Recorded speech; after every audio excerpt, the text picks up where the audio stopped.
किस्मत खराब है, घर वाले सपोर्ट नहीं करते, पैसा नहीं है, ये सब सिर्फ एक बहाना है।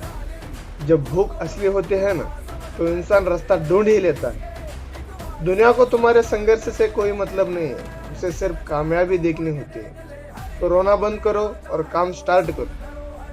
आज के मजे कल की सजा ना बन जाए, इस बात का पूरा ध्यान रखो मेरे भाई। 20 से 25 साल की उम्र मौज के लिए नहीं, बल्कि बेस बनाने के लिए होती है।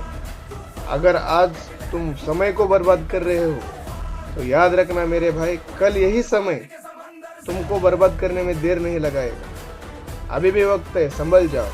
आज मेहनत कर लो ताकि कल सुकून से बैठ सको।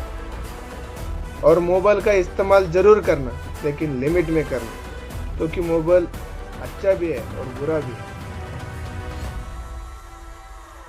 जय हिंद।